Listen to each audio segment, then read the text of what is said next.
le prince Harry a réservé un aller simple pour le Royaume-Uni, à son retour en avril pour les funérailles du prince Philippe, selon les auteurs de Finding Freedom. Omid Scobie et Caroline Durand publient une version mise à jour de Finding Freedom qui raconte l'histoire du retrait des Sussex de la vie royale. Les auteurs auraient parlé à des personnes proches de Meghan et Harry. Un extrait, publié par le magazine People, révèle que Harry espérait discuter de problèmes avec la famille royale au sens large à son retour pour les funérailles de son grand-père. Ne sachant pas quand il reviendrait en Californie, il aurait apporté un aller simple pour le Royaume-Uni. Cela lui aurait permis de rester plus longtemps en Grande-Bretagne, s'il avait fallu du temps pour discuter avec d'autres membres de la famille royale.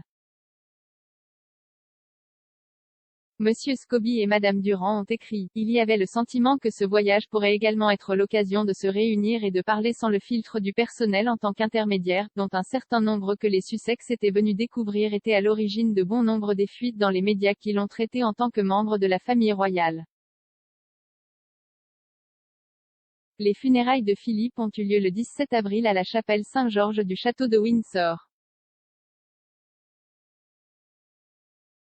Harry a été photographié en train de parler avec le duc et la duchesse de Cambridge après le service.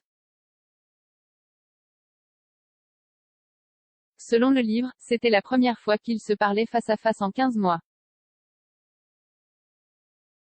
Il ajoute que Harry et son frère ont eu au moins 2 autres conversations, lors de la visite au Royaume-Uni pour les funérailles du prince Philippe.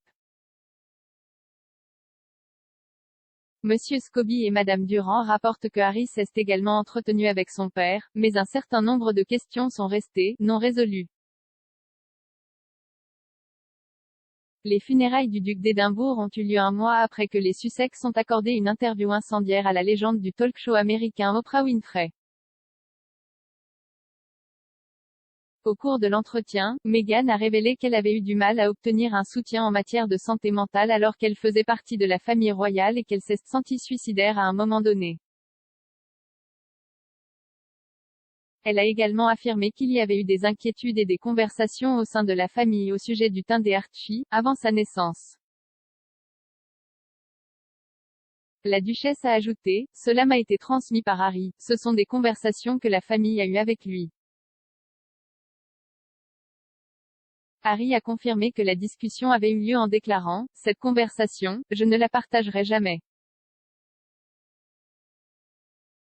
À l'époque, c'était gênant, j'étais un peu choquée, ni Harry ni Meghan n'ont nommé le royal qui a fait le commentaire, la duchesse disant cela leur serait très dommageable. »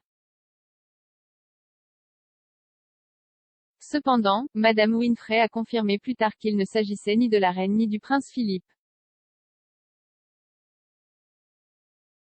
L'interview a déclenché un tollé mondial, ce qui a conduit le palais de Buckingham à publier une déclaration au nom de la reine. La monarque britannique a déclaré qu'elle était « attristée » d'apprendre les difficultés de Harry et Meghan au sein de la famille royale. Elle a ajouté que certains souvenirs peuvent varier sur les événements dont les Sussex ont discuté. William a par la suite insisté sur le fait que la famille royale n'était très pas raciste lors d'une visite scolaire à Londres. Harry et William se sont à nouveau réunis début juillet lorsqu'ils ont dévoilé une nouvelle statue de leur mère. Le monument de la princesse Diana est situé dans l'enceinte du palais de Kensington.